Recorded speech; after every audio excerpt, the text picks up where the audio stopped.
When I came upon your content, I was like, who is this character? He is so much fun. You like to sleep in, right? You mentioned that earlier. What was it like on your first Sunday not having to go to church? Love it. I love the freedom of not going to church. You have two Christian teams playing against each other and they both pray to win. Who the fuck wins? Because we get our information from a Holy Ghost. 5 words you just said that really stood out to me was, I decided to trust myself. And doing my own studies, you know. And that's a recipe for Christian disaster there, Lou.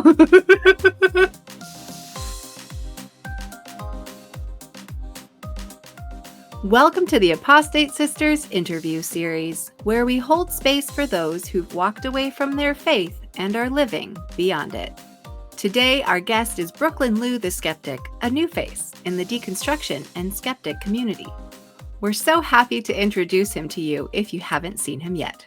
Lou uses a no-nonsense approach in his videos, is clearly having a ton of fun, and is using his platform to dissect ideology, question authority, and encourage deeper conversations about the systems that shape our lives.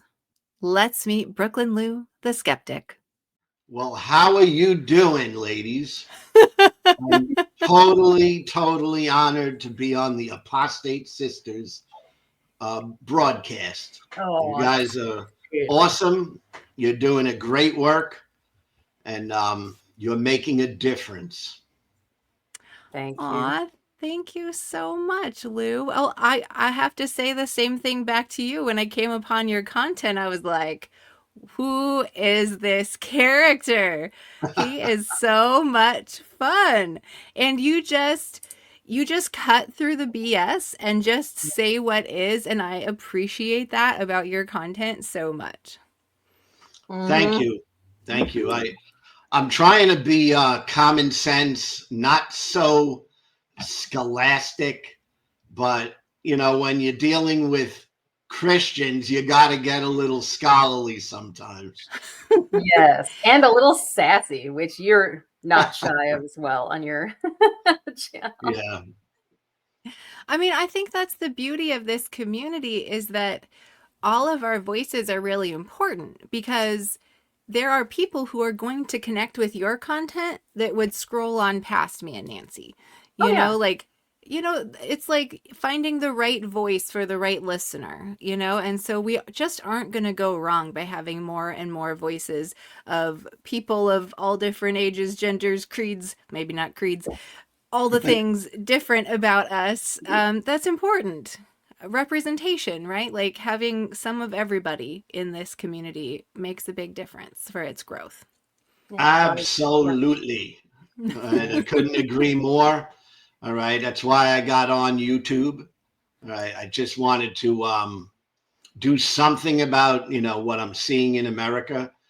And it's like, not that I think I can make much of a difference, but if it's just one person somewhere that says, hey, wait a second, I can be happy without religion. If there's one person that may, deconvert, because I truly believe that, religion is a poison for your mind.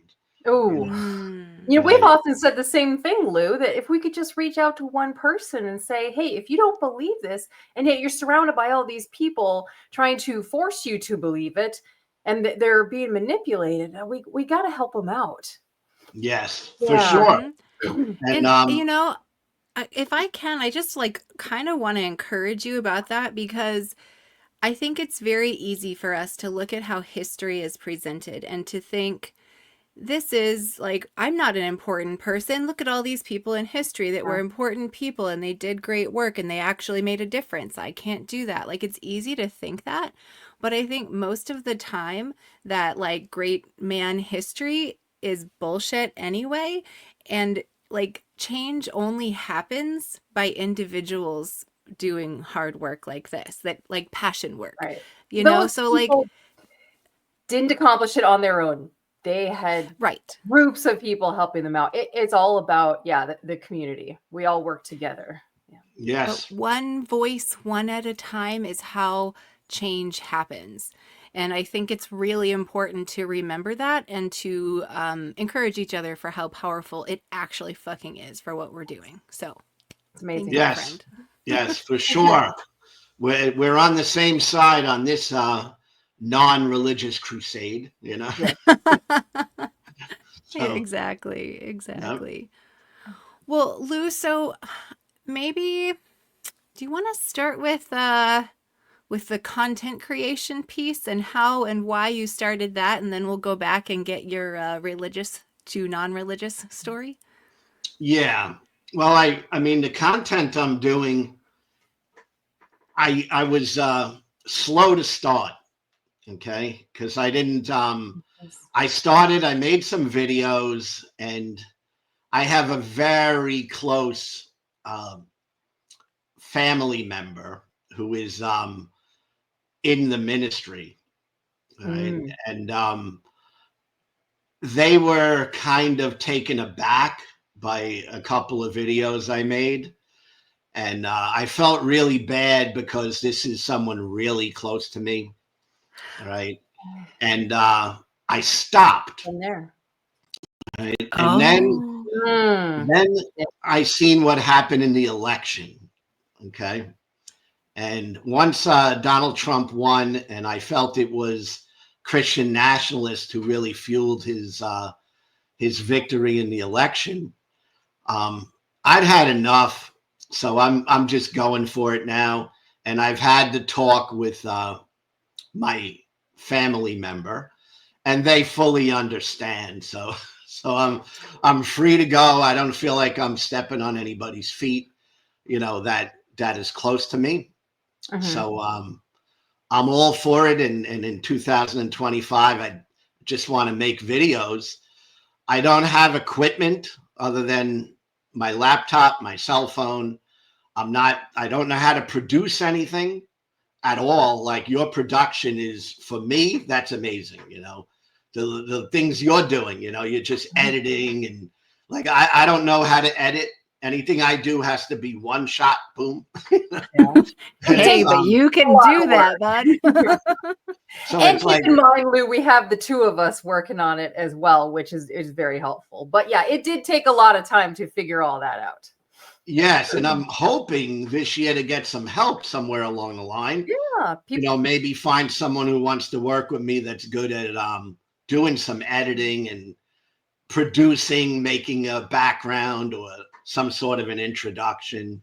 You know. Well, this is where we can ask our friends in the comments if you want to drop something below saying you can help Lou out with any of those things he mentioned. Please reach out. I appreciate that.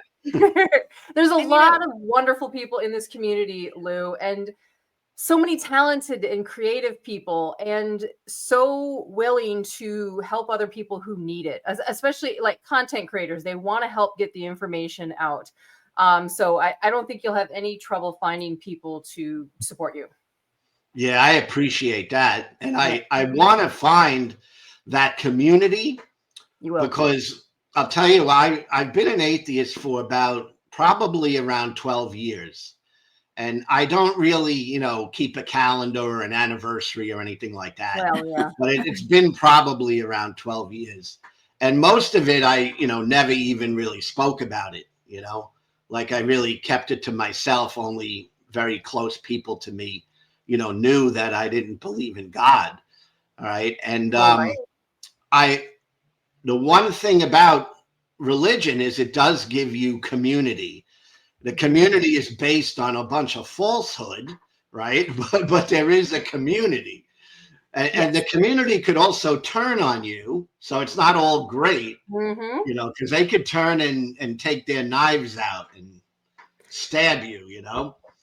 But there is a community that they seem to, you know, help each other in different aspects of life. So it's really cool if you could find that outside of religion, you know. Yeah, you know, I think it does exist. It's just a little different, but there's quite a concerted effort right now to make that happen, because it's everyone's voice saying that same thing of like, we've lost something in our connection to each other. because the church had co-opted that part of human life for so long. Right. And now I think all of us that grew up in churches, especially high control ones, we're all kind of like traumatized by the toxic group dynamics. And so the idea of entering into another group feels scary, So the groups certainly are going to have to look different. And what I've seen so far is promising. So far, I see things online, like the Daily Atheist Morning Show has a very large and active Discord space where people do interact and have a great time sharing with each other. And I'd say the other one that comes to mind right away is Durante Lamar. His channel is doing really well and building a huge community called Bridge City, where they're actually looking at doing like local chapters type thing so that they can have get together events and things like that. So, we ask and the community responds. Like, it's cool to see these things are going to start happening. So we might get what we want, Lou.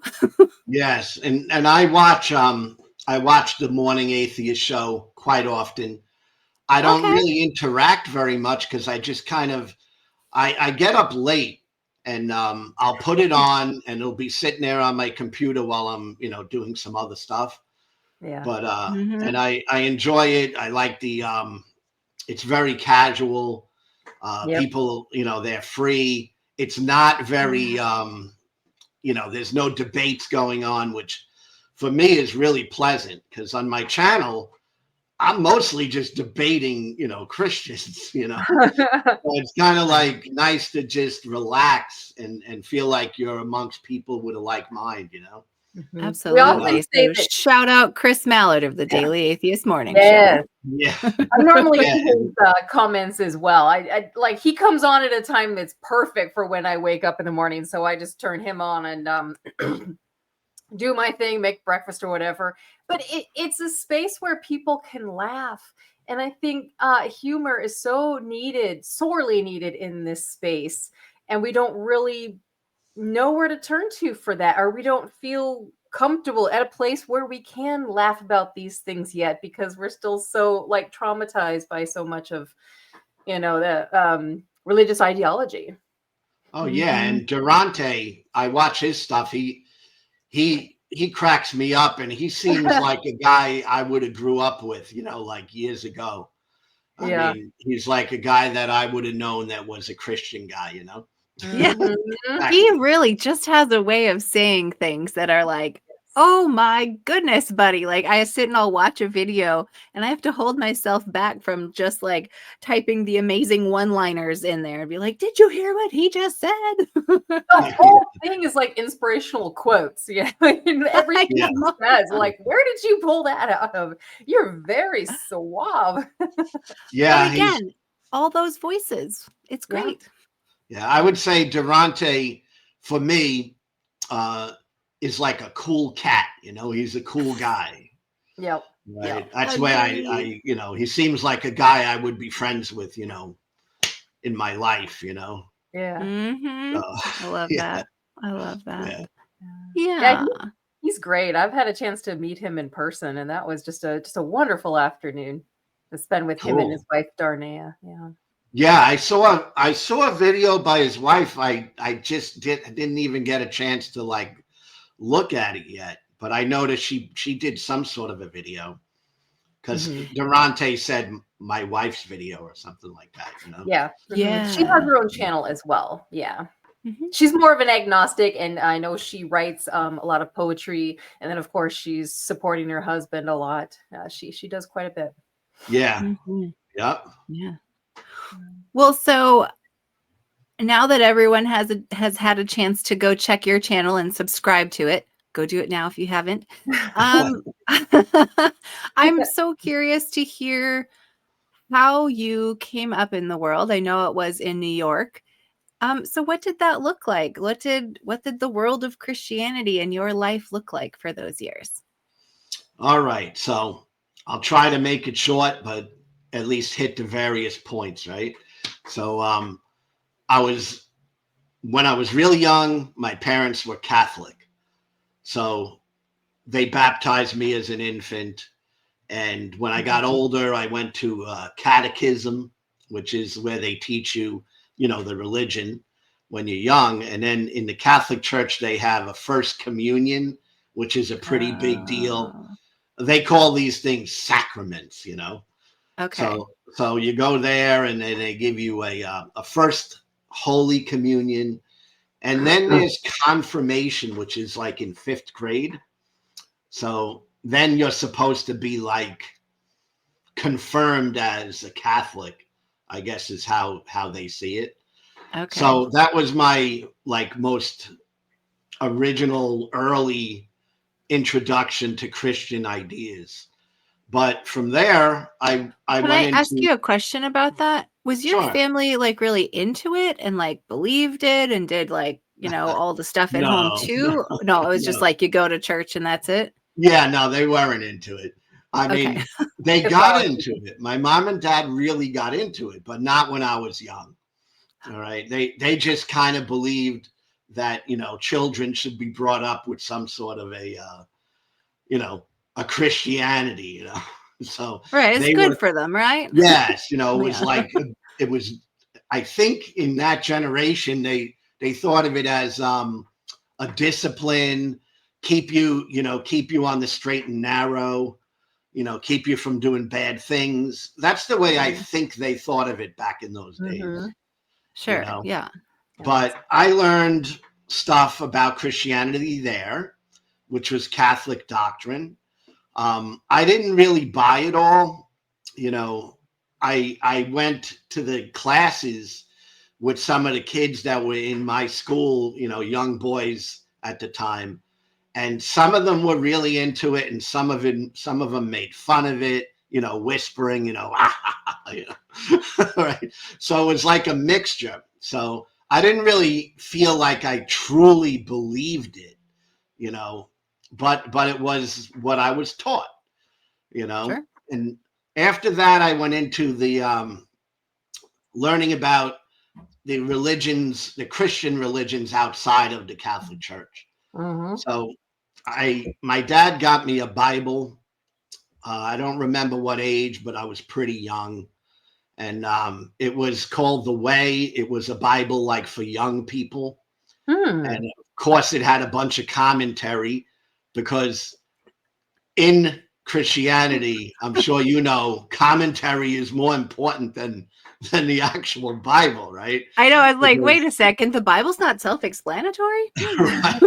Are you saying children won't be able to understand reading it? God's perfect word? What? Yeah. So it would give like a whole commentary and then, about what you were reading and kind of indoctrinating you, Yeah. So I was getting that, and I was interested in sports my whole life. And some of the things I remember is there was an evangelical group of athletes that were popular, in the 70s, I think. It was called Athletes in Action. I don't know if you can even remember that, or even old enough to remember that. But they were like these athletes that were Christians, and they would like pray before they played a game, and they were like on a tour where they played like against college teams and stuff. Oh, like a whole team of Christian players. Yes, a team of Christian players who would play like other, they were good too. They were good athletes, Did the Lord guide them to victory every time then? They won and lost, Oh, okay. Well, what good was it being followers of God then? Prayer. The Holy Spirit didn't always lead them to victory. But if you have two Christian teams playing against each other and they both pray to win, who the fuck wins? I know, right? Doesn't work that way, Nancy. Yes. Then explain it to me how it doesn't work. So that, for whatever reason, because I was like an athlete when I was young, always playing sports, it was interesting to me. I'm like, oh, these guys, they're playing and they have a deeper, reason they're playing. It's not just about the sport. So I started looking into like those other aspects of Christianity. And I was introduced to like literature from like what you guys were putting out. I mean, I know you were part of that Herbert Armstrong thing. And I used to get the plain truth delivered to my, my parents' house. So I would read about. Wait, it wasn't like just hanging out at your house for your parents? Like you actually got it delivered to your house It would come personally? to my house. I think it was my dad who probably subscribed, because my dad was always poking around religion, not that he was completely sold on it, but he was poking around all the time. Like he would watch the televangelists on TV and that sort of thing. And he certainly was for religion, but I can't say he was like born again or anything like that. But I think he might have subscribed, and I would get the magazine delivered to the house. So I'd start reading about that. And I had neighbors who were Jehovah's Witness, and they were my best friends growing up. Knew all of them. They were a big family, 6 children. And they would, give me the Watchtower and that sort of stuff. And I would read that. And then I would debate with my friend who was Jehovah's Witness. And I felt I was more like on the other Christian side, the more evangelical sort of side. So we would debate religion and stuff like that. And he had a tragic end of his life. He grew up Jehovah's Witness. And actually, when I got a little older, I think I was like 19 at the time. He was older by a couple of years. And he ended up himself. And that was a tragic end, for him.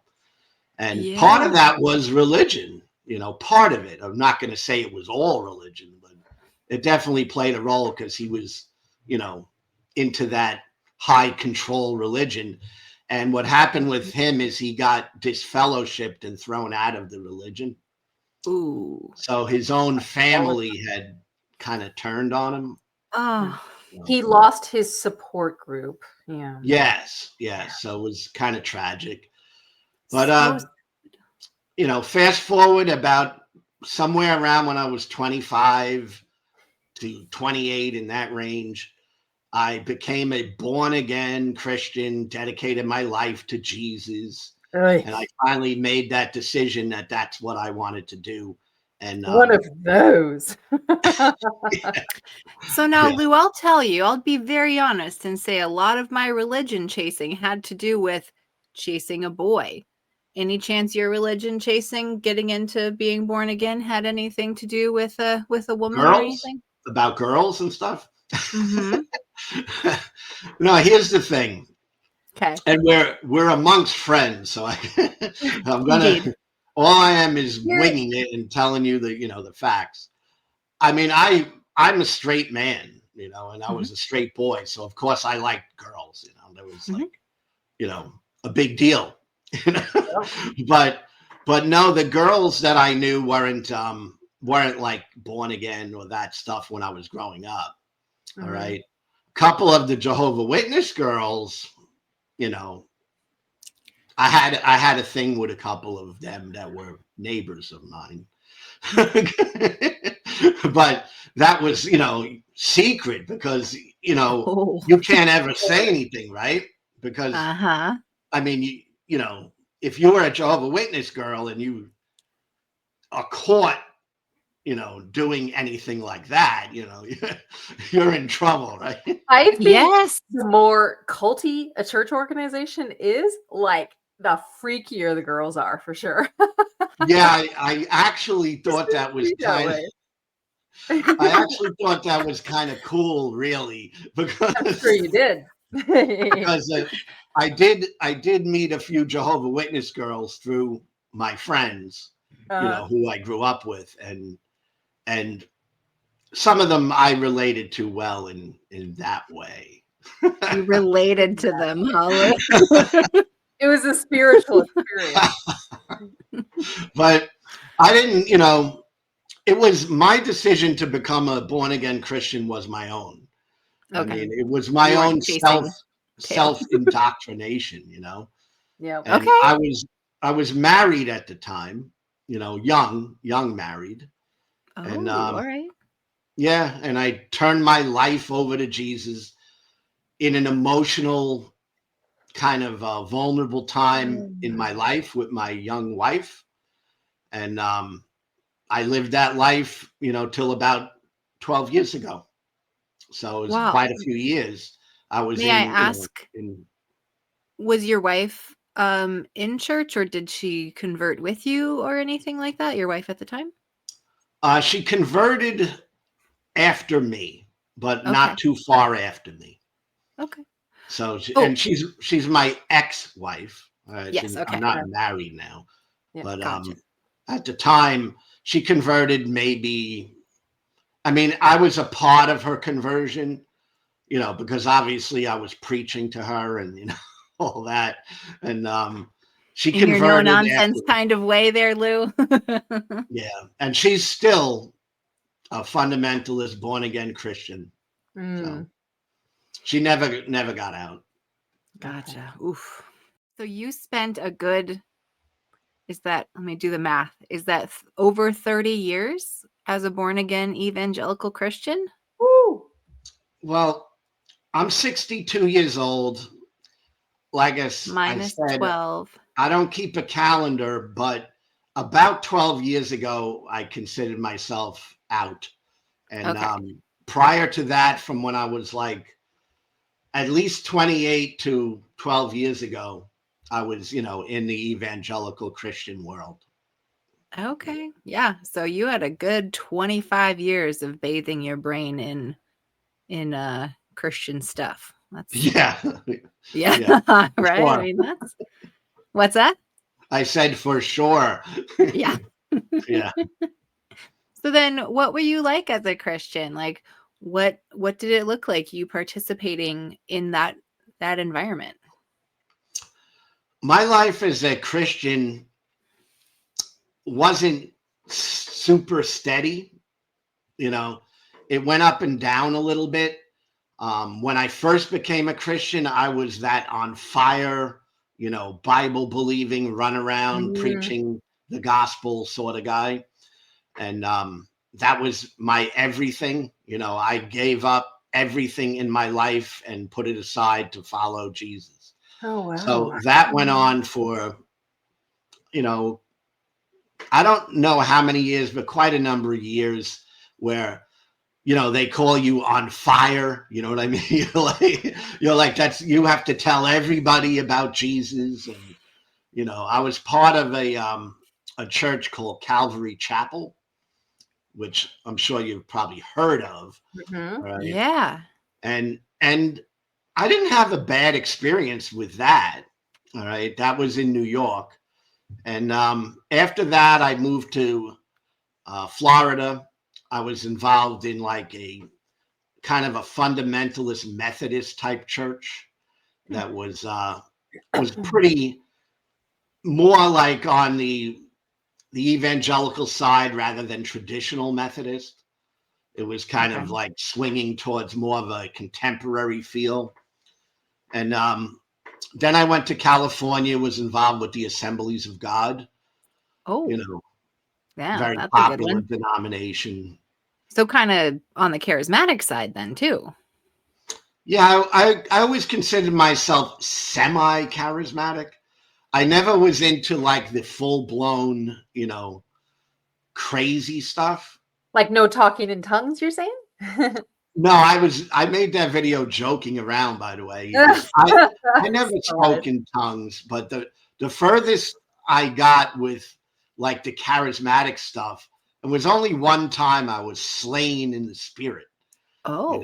So one What was time that I did like? fall on the floor, Oh. Did you feel like you weren't in control of it? Like you fell and it was like real? No. No. No. Here's my take on that. Okay. and it's just my personal experience, but it was common in the church I was going to at the time. So it was something you would see all the time, right? I don't know if you've seen when they come around with the sheet when someone falls and they'll put a sheet over them, which is really, really silly, right? Ridiculous. Like as though you're, sleeping on the floor. Oh, here, have a sheet or a blanket over you, So, or like you're a dead body. Yeah. So I was going to a church like that, and pastor was a great guy, so I really respected him. Obviously I don't believe what he believes now, but at the time I thought he was a really good guy. And I went into one service and I just felt like rededicating my life to the Lord, So you go up and he's, they were doing the whole laying on of hands thing. And, the music is playing and all that. There's emotional manipulation and all that going on. And he laid his hands on my head and I just let go. So as though I just let go of all my body, like my muscles to even hold myself up. But I did it on purpose, it wasn't like, I just let it, it's like just blocked, it went down. What is it they say? Let go and let God? Yeah. So I just literally, felt like that's it. I'm letting go. And I just let my muscles just totally relax. Fell on the floor. They put a blanket on me and then laid there on the floor for a while until you feel like, well, should I get up now? And eventually you just, you decide when it's okay to get up. Right. Side-eyeing everyone around you like, you're like, what's everyone else doing? It's so awkward. Yeah. But that's about as charismatic as I got. Okay. But I was in churches where they spoke in tongues. It just wasn't something I was really participating in. Wow. Yeah. I think that your speaking in tongues video might have been one of the first ones I found, because it was right when Nancy and I were delving into the speaking in tongues stuff too. Yeah. You were looking up things about speaking in tongues, and that's like you came across his channel? I think Whose channel is that? Oh, yours. Like I'm wondering how Patty found you, because she's the one who connected with you. Yeah. I think that's how I found you. It was because you get in that algorithm, and I'm getting videos of other atheists and counter apologetics and all that. Right. Because I'm subscribing, when I see something, I'll subscribe. And then I'm getting some, I don't get every video, but when I go on, I'm seeing different atheist videos. And I'm seeing tons of Christian videos too, both. Yeah. Oh, okay. Yeah. So let's see. California was the Assemblies of God. And that was when you rededicated at some point. No, when I got slain in the spirit, that was in Florida. Oh, when I came back to Florida, and I was going to a independent Pentecostal, holy roller church, Damn, you get around in this world, yeah. I was like, you've seen some stuff. I think I've seen a lot of stuff. Yeah. Yeah. You have a lot of different churches to reference. Mm-hmm. Yeah, I've been around in the church world for the time I was a Christian. I didn't stay in one particular church. Yeah. I moved around. A lot of different ones, yeah. So was that Pentecostal one in Florida the last one? Or what was the church experience that just like nailed it all closed? That was the last one, yes. Okay. that was the last church I ever went to. and it was nothing they did, Okay. So it wasn't like, they did something and I was like, oh my gosh, I can't take what they did. It wasn't that. The pastor there, I thought, was a really authentic man. This is not a mega church. We're talking about a church that maybe had about 70 people. you know. Okay. Okay. It wasn't like he was a big rich guy or anything. He was just I think he believed everything he was saying, you know, and a good guy. You know, he ended up dying of cancer. They prayed and they believed in healing, but it didn't work. Well, yeah. But, Did they believe in healing while foregoing the treatment? no, he was going for treatment, Okay. but I mean, that's they did believe in, you know, total healing and all that. sure. But he was cool. He was really a good, strong man. He ended up, you know, saying, whether I, you know, die or not, you know, you continue to follow the faith, is what his message was. And he was honorable in that, you know. Yeah. I mean, because I think he really believed it, you know. Well, yeah. Yeah, Well, for how sure. many years were you at this Pentecostal church before everything started to crumble and you started to kind of question? It was And it was only maybe 2 years. 2 years? Oh. Yeah.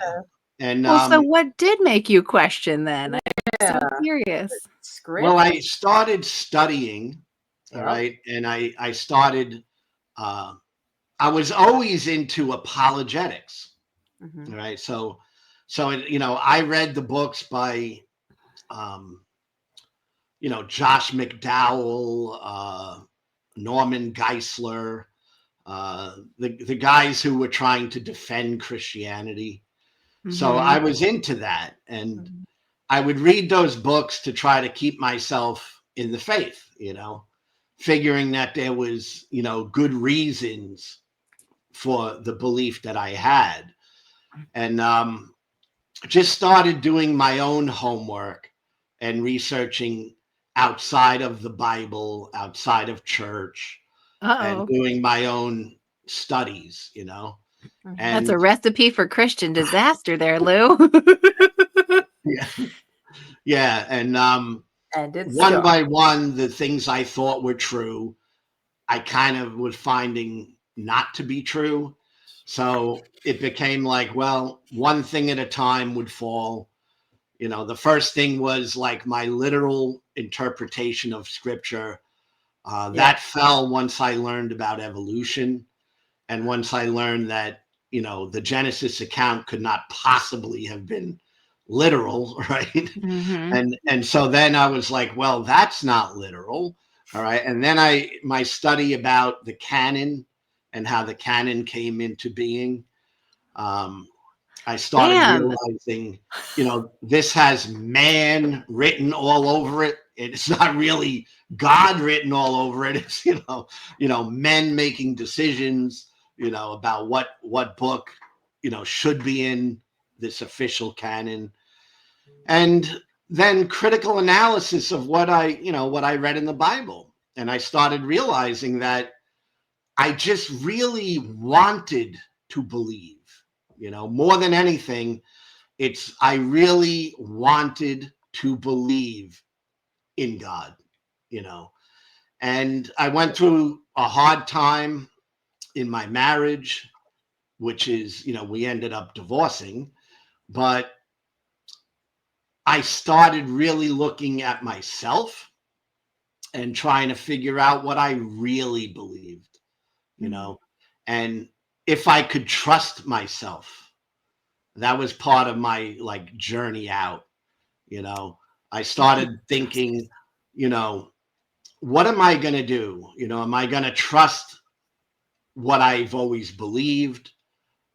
Or am I going to trust just myself to be able to determine what is true, what is not true, and, you know, what direction I need to go in my life? So I took Ooh. control of my own life. I decided to be independent and autonomous. All right.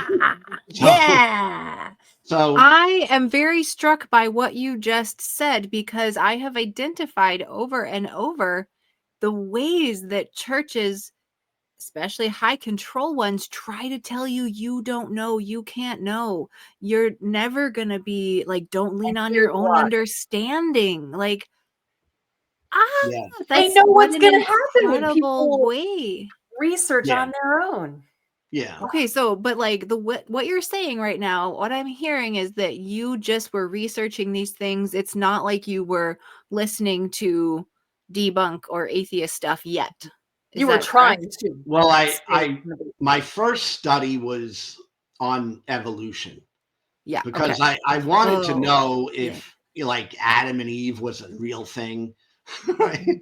Which it makes me laugh now. Like, why would Yeah. that be a real thing, right? It's like, It's okay. It's okay. We all have our journey. but you know what I'm saying? Like Mhm. now I look back and I'm like, why would I even think that's a real thing? Yep. You know? Yep.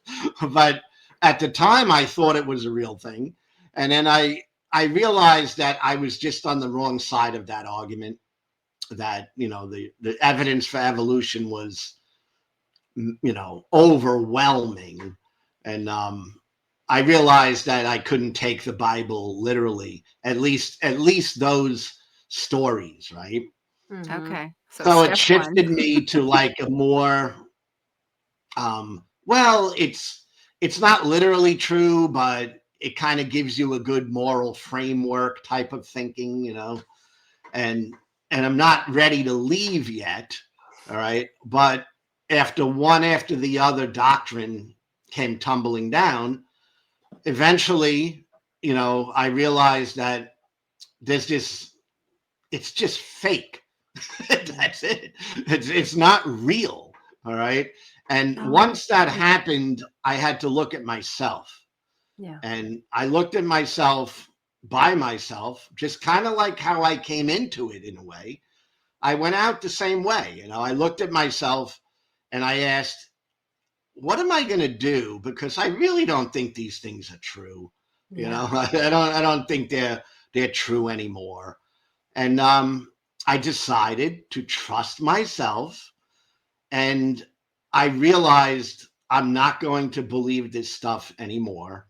Mm-hmm. And there's a little period of time where that's a little scary because you're like, well, yeah, I'm not going to believe the things that, you know, I made my whole life about, you know. Yeah. So it's a little scary little thing that goes on there, you know. And I was like, shit, I don't care. I'm going to just go for it and I'm leaving. Yeah. And that was it. can I And just I point never out the looked back. 5 words you just said that really stood out to me was I decided to trust myself. Yes. That's so huge. And if I could package that up and give it to so many people, I would, because that is the most valuable thing a person can have for themselves. Well, I I gotta totally ask agree. you, what Totally. what were you feeling at this point? You said it was definitely frightening, but you trusted yourself. I mean, some people feel maybe some anger and resentment, some sort of loss, because this is like your sense of community. I don't know if this was your only community, like it kind of shaped your identity, and then all of a sudden it's like, oh well, what do I do? Am I not going to have these Yes. friends anymore? Or Yeah. were you just happy? Were you just like, fuck yeah, I'm out of this, and you just were optimistic about better things to come? I don't know what was going on in your head. It wasn't an instant thing necessarily, right? You were studying this and all of a Yeah. sudden came to this conclusion. Yeah. For me, it was definitely happiness. All Oh right. But yay. it's after I let go, you know, it wasn't during Mm, that struggle period, you yeah. know. But Hmm. once I let go, I felt completely free. All right. Yeah. That's one thing I'm trying to make some videos about, you know, like I felt like a new person, you know, and I didn't need to consider, you know, what religious people thought about the things I might be doing and, you know, speaking into my life. I mean, that's a funny thing you'll hear in Christian circles. I don't know if you ever heard that, when they'll say, you know, well, he's speaking into somebody's life. Did you ever hear that? Mhm. It's a That's what term we're that, doing on the internet, isn't it? We're speaking into people's lives all the time. yes, but we used to hear that in the Christian circles I used to walk into, you know, like, Totally. especially like a new believer, there might be an older man or woman that was taking them under their wings, and basically telling them how to think. I mean, it's sad, really, but it's like they would word it in, oh, well, she's speaking into her life, he's speaking into his life. And I didn't need any of that anymore. I didn't need anybody to speak into my life. I mean, isn't that speaking into their life kind of be like, all right, here's how you be in the in group of our church. Yep. Yes, and informing you on how to run your life, Yeah, to be accepted by that group. Yeah. So I felt completely free after leaving that. And then I felt self-confident, and I felt I had no need for religion anymore. Well, Lou, how did you actually get out? I mean, did you have friends there? Did you just up and leave and then you didn't go back? Was there some sort of did you talk to the people there about any of this? Stopped going to church. You stopped. Okay. So just went stopped one week going. and not the next. Is that right? Yeah, just stopped going. Talked to the pastor once, who, like I said, I thought he was a great guy. I never thought anything bad of him, but we had an honest conversation, and I told him I just don't believe this anymore, Okay. And he was like, I mean, it sounded like he'd heard it before, so I don't think it was the first time he'd ever heard this. And he was like, well, I'll continue to pray for you, the Christian thing to say, right? Toxic. That makes you feel better, buddy. Never works. So Lou, you like to sleep in, right? You mentioned that earlier. What was it like on your first Sunday not having to go to church to be able to just sleep in? Love it. I love the freedom of not going to church. I mean, I love it. And I did replace, because there's something I want to, go into in my channel little by little. It's the psychology of leaving, religion. Ah, yes. Because once you go down that road, you have to have some way to organize your thoughts in a positive way, in a way that stabilizes your mind, rather than make you disoriented, So I discovered psychology, So I started reading a lot about psychology and, why we think certain things and, how the human mind works. So I spent some time doing that. I found that very interesting, and I felt that gave me everything I need to keep my mind straight. I didn't need any dogma, any doctrine, any belief anymore in stuff that, I totally consider to be completely fake. Right? To me, it is complete, utter bullshit. Right? Yeah. And I didn't need it anymore because I started trying to work on my own mind, and create a positive mindset for myself. Yeah. And that was so much more fulfilling.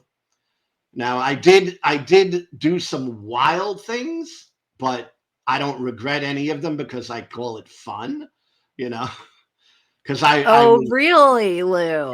yeah, well, Wild things. Yeah, I was well, in the Christian world. I mean, for me, it's not wild at all. I don't think anything's bad, but of anything I do, I don't regret anything I've ever done after being a Christian.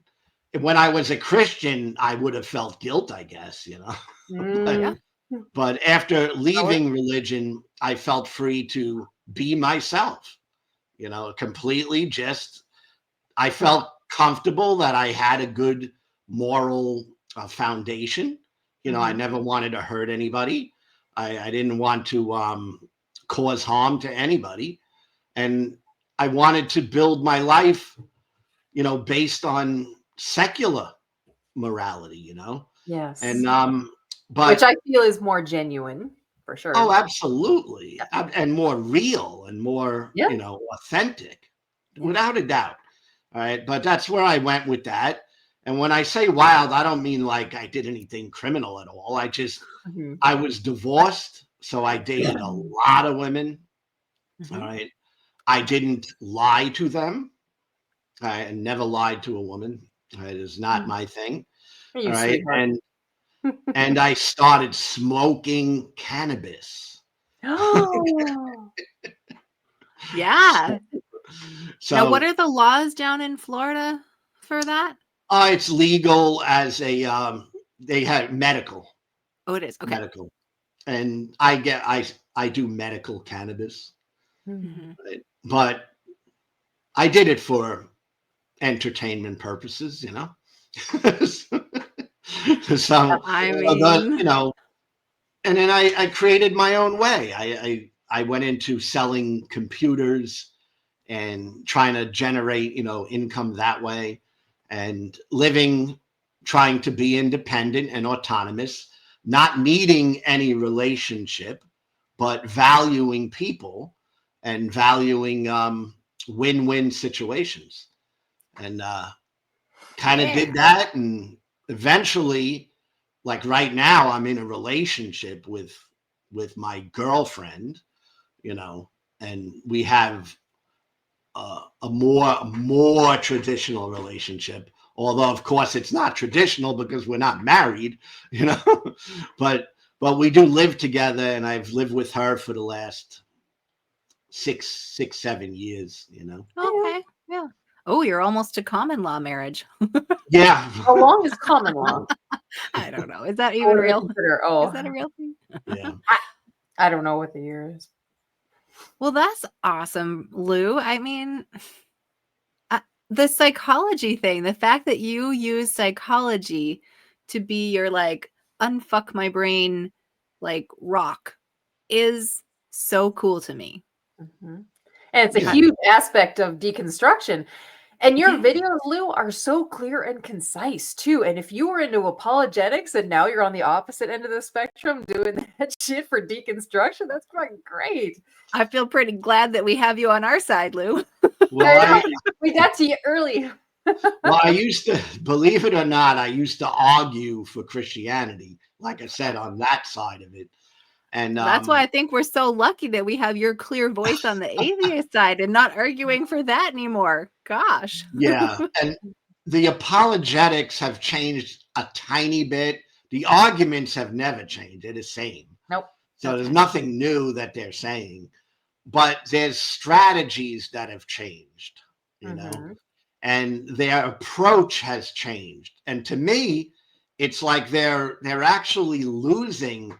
So they had to change like the strategy, Yeah. and now the strategy that I see with the people I debate with, is more like it's arrogant, it's insisting that, that there is only one way. It's presuppositionalism, Yeah.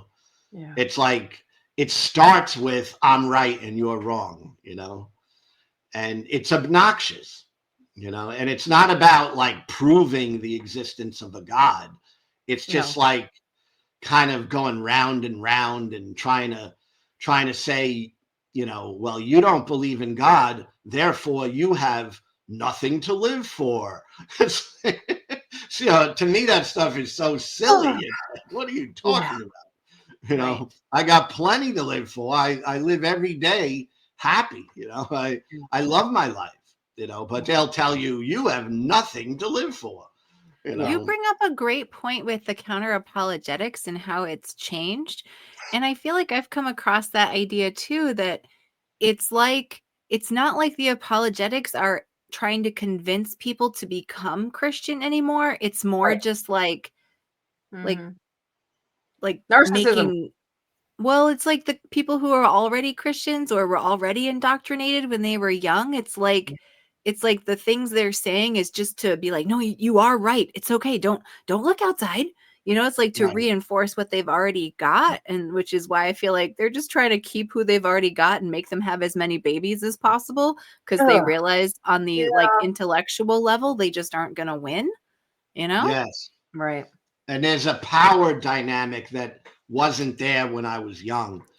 The power dynamic that I see is where Christian apologetics now is based on like really trying to say in so many words that we are superior to you. You Yeah. know, we're Ick. just above you. You Yep. know, your mind isn't capable of understanding the things that we know.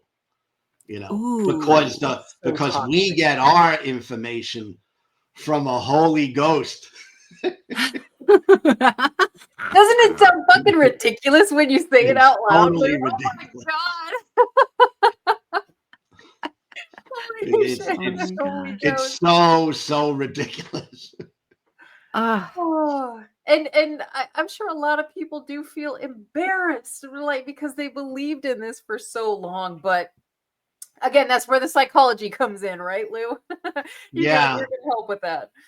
yeah, I mean, and now with the psychology piece too, it's the recognition of when you're not even 8 years old, like your brain's not even formed. And if they tell you there's this real thing, even though you can't see it, like you don't have any knowledge to think outside of that. You're just like, oh, okay, well, I'm new here. I don't know.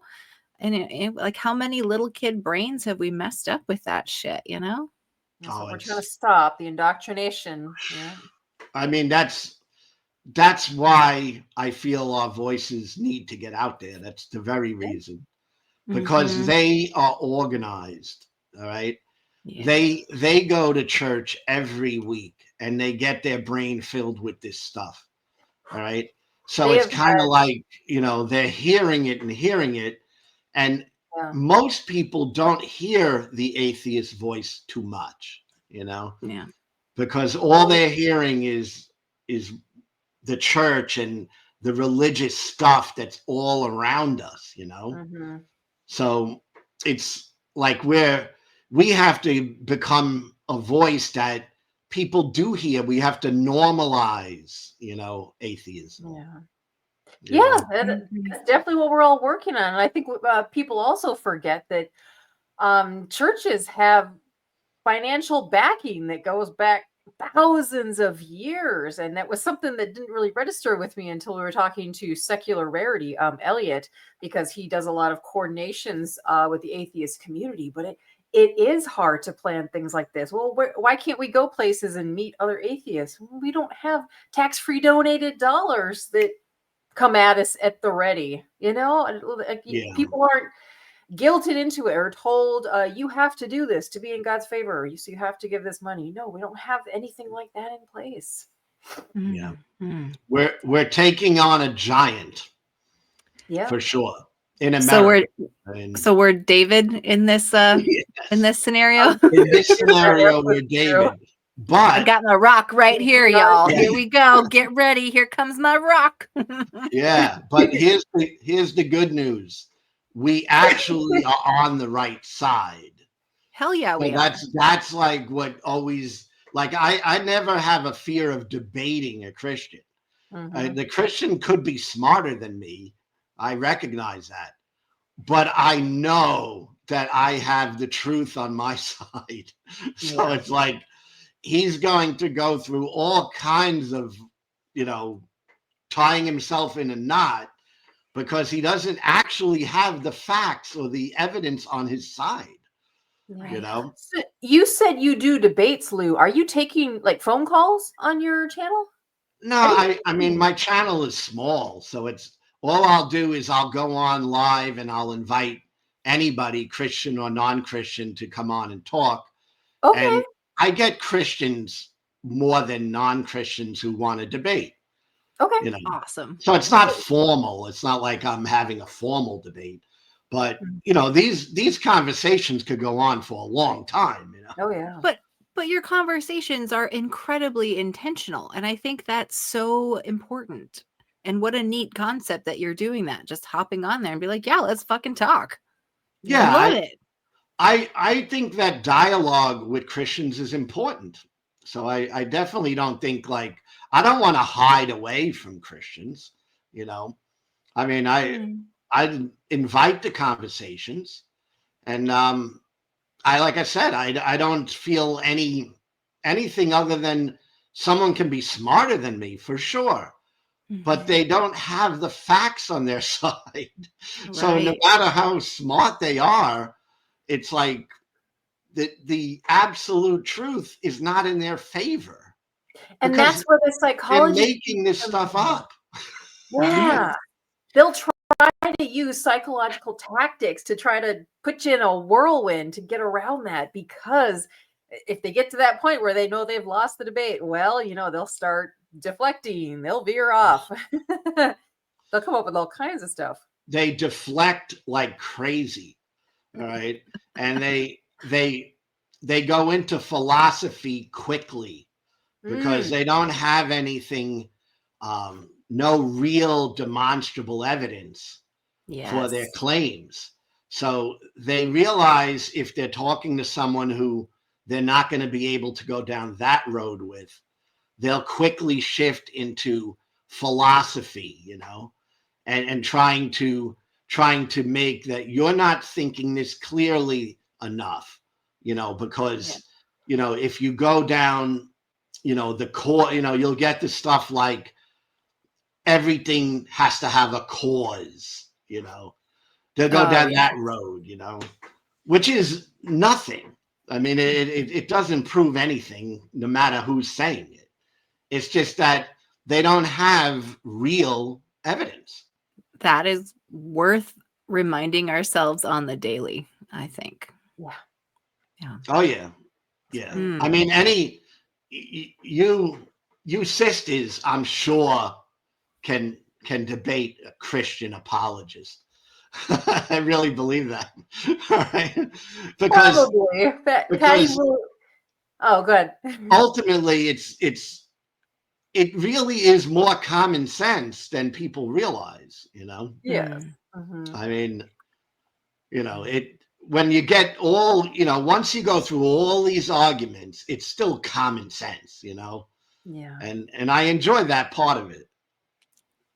Yeah. I feel like when it comes to debates, if Patty and I were to ever debate people, go on one of those live call-in shows, Patty would definitely throw out a lot of like psychology and her knowledge, and I would just kind of be over here laughing like, what am I supposed to say? This is fucking stupid. I mean, I feel like those conversations have to go better if you're showing up to them with like, hey, you're a human in this world and I used to think like you and now I don't anymore. Let's just sort through it, friend, right? Because I think there's so many debates that are like, no, I'm right, you're wrong, you're an idiot. And it starts like devolving so fast. Like, and it's like if compassion and connection isn't the basis of those conversations, we've already lost, Yeah.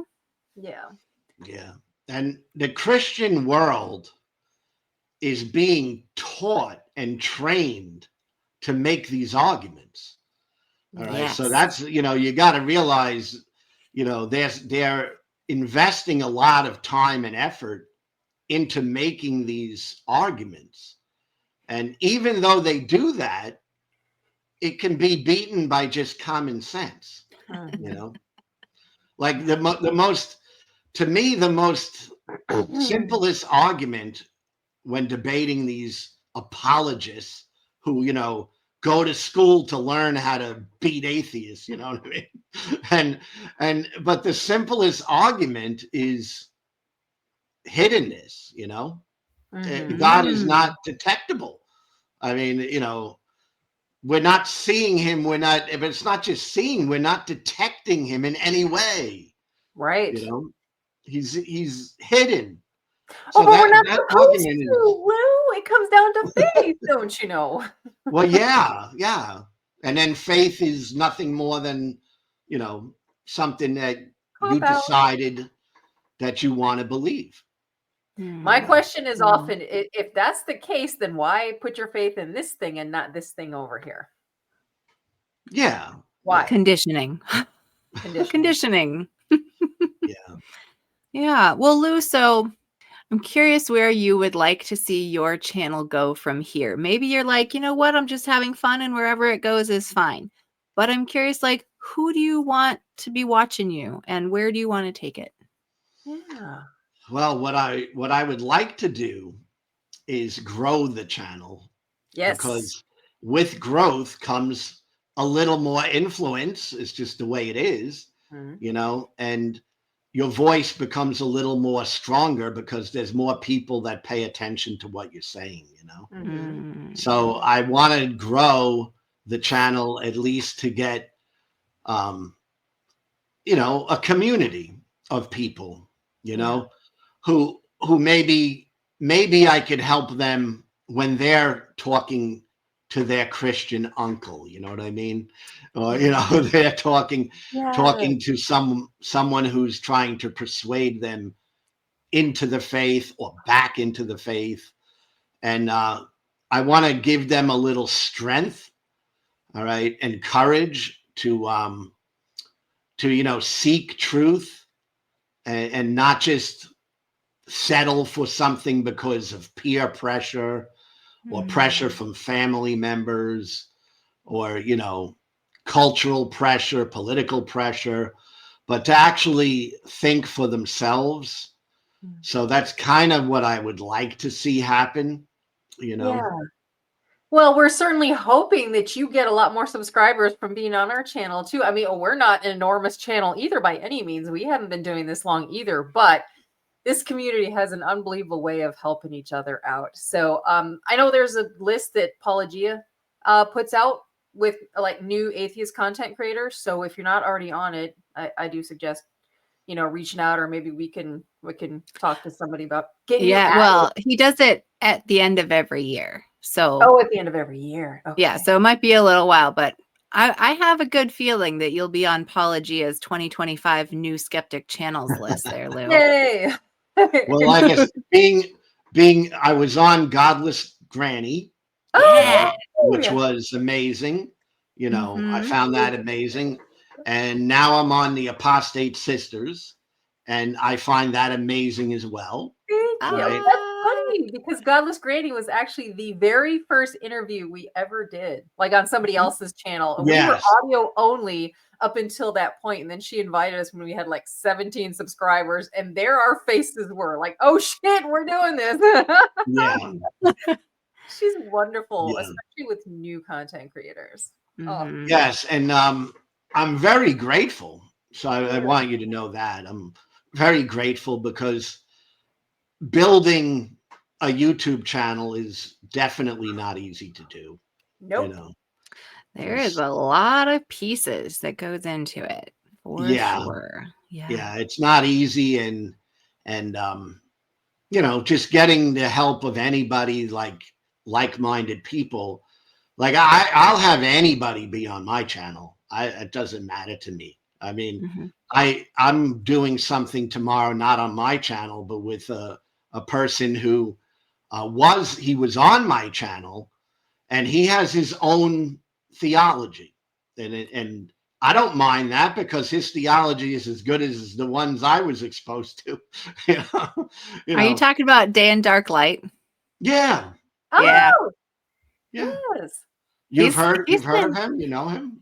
Yeah, he's hung out on our channel and in our lives a little bit too. Yeah, he's an interesting character. He's definitely got his own take on things, but it's so skeptic adjacent that it is very interesting to talk to It's him. like he knows that I don't believe what he believes, and Well, no, that's fine. nobody believes what he But what I believes. what I I'll thank like, you for what I that. really respect about him is he doesn't feel he needs to have everyone, believe what he believes. Yeah. Yeah. And we could have a civil discussion and talk about theology, from a different perspective. And I respect that a lot. So Mhm. even though, I'm a complete atheist and he calls himself a theist, a non-Abrahamic monotheist, Mhm. right? Yes. Like that is not me. but I can talk to him because he's respectful, and I find like people that are really into Christianity, they struggle with even understanding concepts of other people. Yeah. It's like they struggle with that. It's like, when I'm talking to him, at least I feel he's understanding. Yeah, right. Well, I think that is a strength that you bring to this space, Lou, is that you are so chill with having those conversations with anybody. I think that's really valuable, and I appreciate what your voice brings to the atheist community. So I'm so excited to see your channel grow this year. I'm gonna keep my eye on you for Well, sure. I definitely, subscribe to your channel. I see what you're doing. I don't see everything because of time. It's like, Yeah, it's a Understandable. yeah. yeah, I mean, you'd have to be on 24 hours a day to see everything, Yeah. Yeah. But I try to check out everything that, comes my way. And like I said, it's an honor. I appreciate what you're doing. I, it's like being on your channel for me is like very, very good. Woo! That's so We're sweet, excited Lou. too.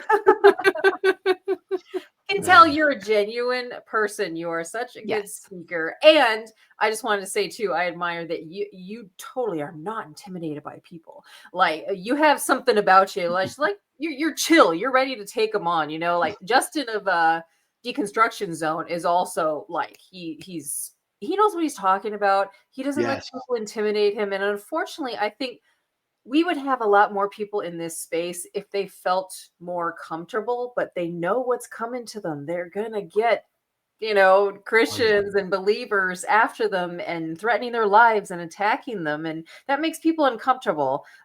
We've gotten it too, we're kind of used to it now, but that's going to come along with that. So I'm glad that that doesn't stop you from doing what you're doing. No, I come from New York. Yeah. Right? I'm not scared of people. All right. And True. after leaving Christianity, I feel very comfortable within my own skin. And I don't feel I have to, impress anybody. Good. All right. Mhm. So I just be myself. I mean, people make fun of me. I have very bad teeth. Right. So a lot of Christians come in my page and they talk about my rotten teeth. Wow. Because That's they don't have shit secure. otherwise. That's what it should tell you, is that they're hearing the things you're saying, they're being taken aback by it, and they want to say their piece, but they know they can't go up against what you say. That is where I'm thinking they're Yeah. coming from. No, and I don't, after leaving Christianity, see, I don't have fear either. So we can be very strong as secular minded people. Oh, I yeah. mean, I'm not scared of what a God is going to think about me, and I'm not scared about what a devil is going to do to me, So it's like I'm just straight up, because fear is something I tackled and tried to eliminate from my life after getting out of Christianity, Yeah. because fear will hold you back. And, I assume as women, you probably can get attacked just for being outspoken women, Oh, yeah. because We yeah. get called silly little girls, like we don't know what we're talking about, and we get misogynistic pigs in there yeah, too. that's what I'm saying, Yeah, I'm very used to it. because Christianity, is definitely has an anti-woman bent, Oh yeah. and For it's sure. awful. I mean, so that's my whole politics changed. I used to be a conservative, religious Republican. Yeah. And now that to me is like sickening, Yeah. because Right? like the way that women are treated, Disgusting. in Christianity is deplorable. It's so bad. Your women, and they look, there's, and not all, because that's the thing, they say, well, not all Christians are like that, and that's true. Not all Yeah. Christians are like that, But a big portion of Christians look at you, and you sisters are not supposed to speak. You know what I mean? And that's like so pathetic, you know? It's like, what an awful thing, you know? Oh What shit, an we're very awful thing. opinionated too. Oh. Yes. Yeah. Well, You and know, I think, to lose anyone's voice, to lose anyone's talent in the world is a hit to all of us. I think all of us as humanity, like, we do actually need each other, and we would do better if we were all healthy and not toxified and not conditioned into bullshit. Like, the world is actually better when there's more of us free. see, I think like one way when I used to look at women biblically, back in the day, and I feel like I had no idea. I feel like I was like, completely screwed up in my mind, It's like Oh, because I thought, men were over women, right? eek. Yeah. And it's like, poof. It's so bad, all right? But I'm so grateful that I'm not there anymore. You know what I mean? It's like how horrible is that? Yeah. Like to think that, there's a God who made man and woman, but man is supposed to be over the woman. Yeah. I mean, it's so That bad. sentiment just continued on. It is still in our society today. Fuck the patriarchy moment. Yeah. Right. That's right. And Yeah. how awesome is it that you, as a 62-year-old white guy, I don't know if you identify as white, but Yeah, um, I'm white. yeah, I mean, like, here you are out here just being like, I used to believe some terrible crap, and I'm going to tell you about it. Like, that changes the world, Lou. Yeah. So Yeah. Well, thank you for changing the I world. want to, give people a different way to see things because I was caught up in that mindset. I mean, the Bible with women, I mean, women were property, and that's it. I mean, you weren't anywhere near, a man, although Christian, oh no, we're all equal. No, Well, we're 50 cents to the dollar of a man. yes, yes, Yikes. but when you look at, how women were treated, Yeah. there's no doubt that you were the property of your father, right? And then you were kind of sold off to a husband who now owned you. Yep. Right? And it's like, this is some sick stuff. All right. Yeah. And I want people to know how sick that is, Mhm.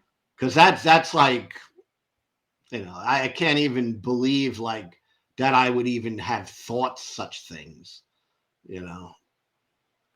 What is it? When we know better, we do better?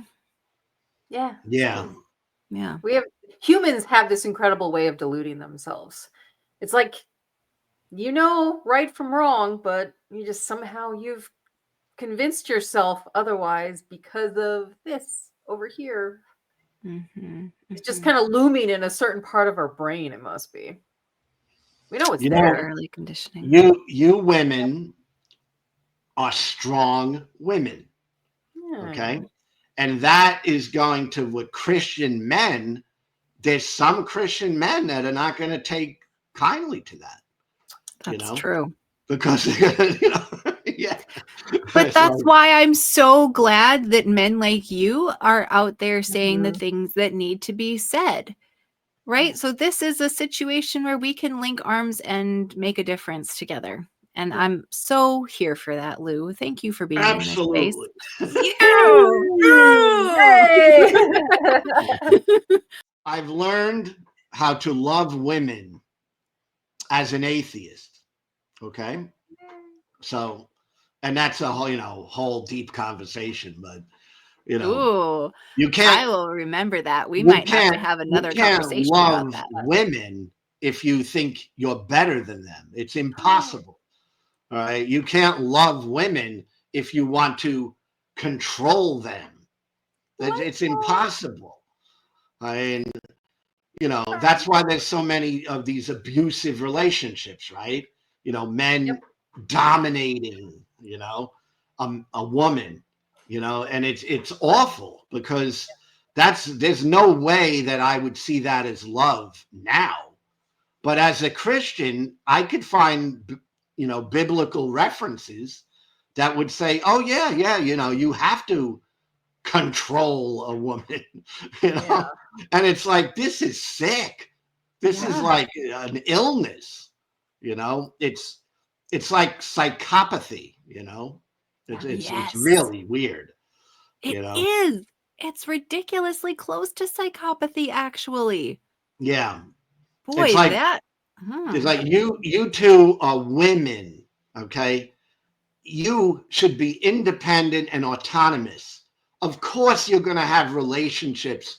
And if you're married and all that, you work things through with your husband because you're working together, right? But you're always women. You're independent, autonomous beings, and, and that's the only way, to me, that a man can truly love a woman. Right. I mean, We're not an extension of him, like the church likes to say. No. We're an extension. No. Helper. Yeah. Gross. Aw. No. That's why my Aw. relationship now with my girlfriend is really good. We have a wonderful relationship, but I don't consider her under my control. That's like crazy to me. Look, Lou, can we have you as like an adopted father?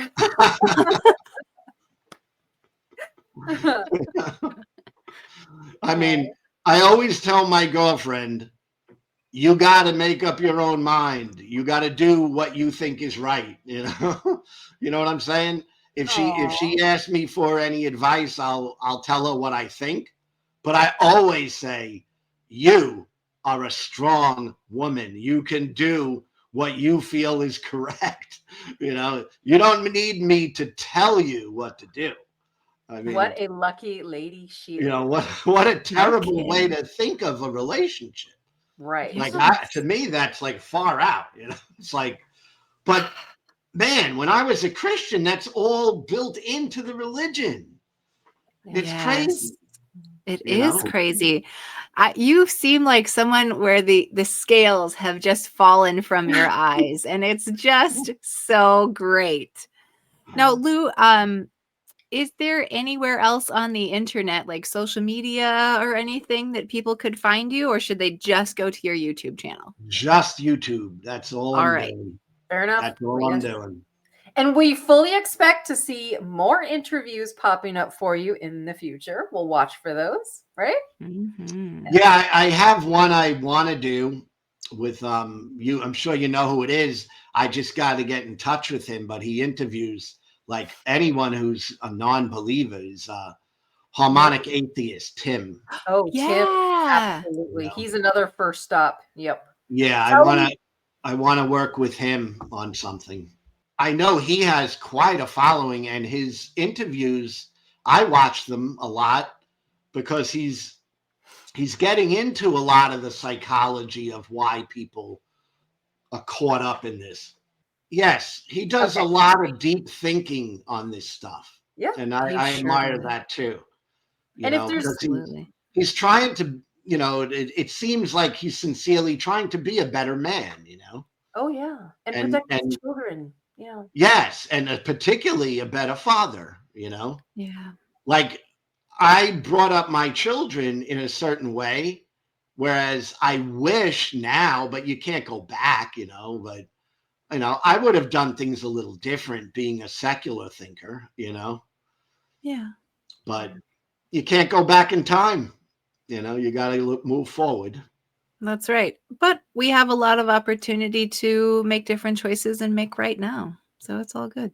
Yeah. Yeah. Appreciate both of you, Patty and Nancy, appreciate, what you're doing, and you'll always have a ally with me.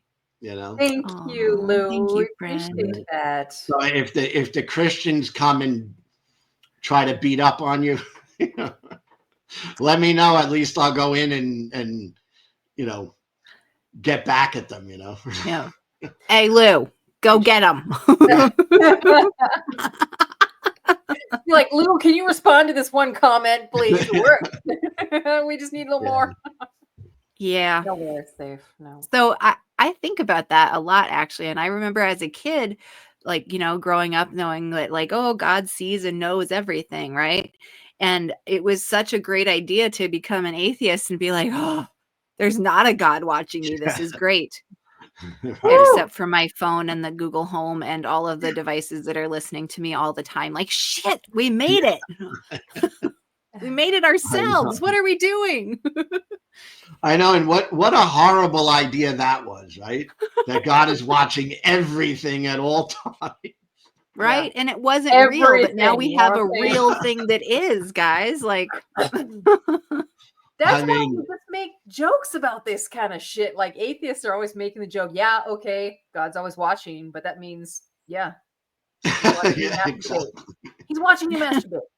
Exactly. Yeah, we got to make jokes about that because it would be included. So I mean, I don't want anyone seeing everything I do. Then there's no such thing as privacy. Like, there's no such thing as privacy whatsoever if this entity is always watching us, right? Oh my gosh. And then he's also supposed to be everywhere. I was going to do a video soon on omnipresence.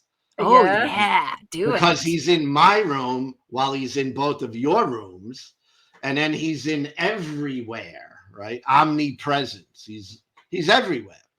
Yeah. He's out of space and yet he's here. Yep. It's ridiculous, preposterous, illogical. If we're having sex, is that him too? I've heard when you are having sex, you know that he's watching, right? Yeah. There's some good jokes there. You better do it the right way, the holy way. Because if you don't, only missionary, right? No, our cult leader said there were 2 prescribed positions. Missionary was one of them. We never figured out what the other one was. Oh my goodness. You know what that does? He was throwing you into sin. Because once you start thinking, right?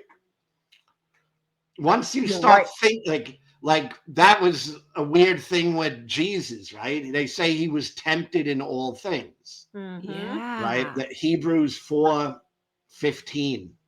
It says he, being a high priest, was tempted in all things, right?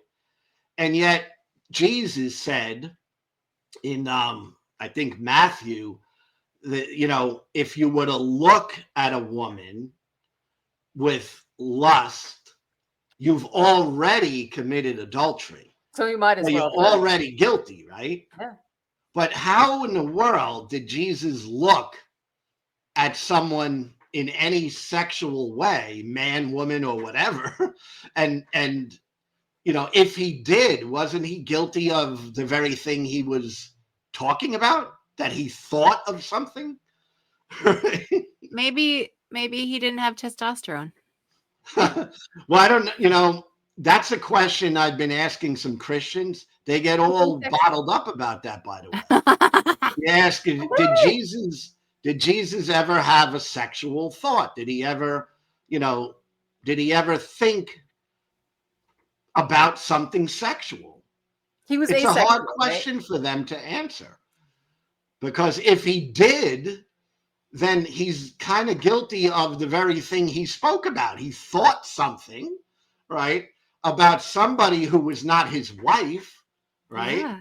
So he would be a sinner then, right? Well, and if he didn't, then who is he to speak on that whole topic when here it's like the entire way that we propagate our species, like right. It's kind of if he never had a thought like that, how could the Bible say he was tempted in all things? It's so you true. know, because it never entered his mind, you know. It's like, just one of many contradictions to bring up. yeah, Wow. it's a biblical contradiction for sure. I don't think I ever fully put that whole thing together. I appreciate No, that that was a lot. good. Learning more and more. Great. Yeah. Yeah, very good. Yeah. But you get where I'm coming from, right? Oh, yeah. I mean, you know, what he was tempted in all things, then he must have had a sexual thought. Yes. All right. And if he had that thought, then his own teaching was that when you have such a thought about somebody who's not your wife, you've already committed the sin. Right? I think I've had the apologetic come at me about that one, that it's not just having the thought, but if it's you have it and instead of rejecting it, you entertain it. But that's completely an apologetic that's not in the Bible. And it's not common sense or practical. Yes. Because who in the world is going to have a thought, you know, it's not tempting unless you think about it a little bit, right? Oh, good point. You know what I mean? Yeah. I mean, the only temptation would be is if you entertain that thought a little bit. You know? Yes. Right. To actually have to grapple with the temptation. Yeah. Yes, actually Okay. think about it, right? And then if you did that, you're guilty of what Jesus kind of seemed to be talking about, right? Which is thought crime. You know, if you think something bad, you've already done it. Is basically you remember that point, right? Oh yeah. If you think something, you've already done it, right? Which is absolutely horrible. Yeah, trying to control someone's mind is just a whole other level of disgusting. Yes, it's nuts.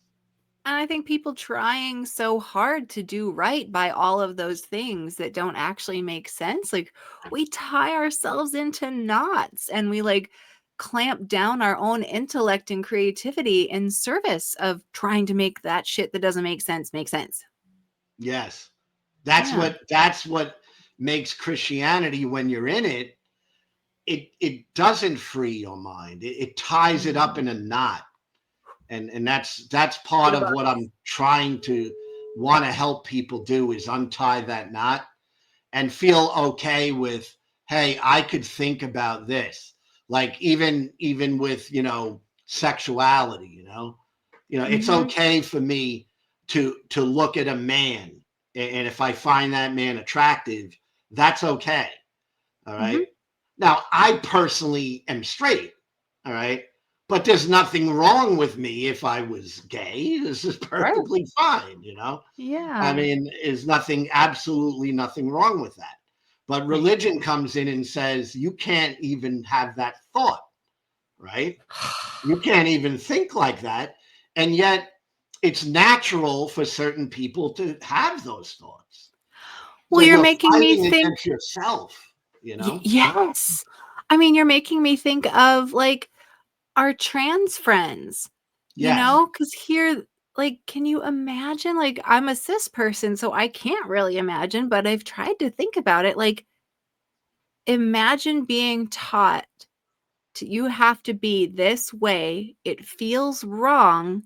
Right. And you're bad if you want to be you. Right.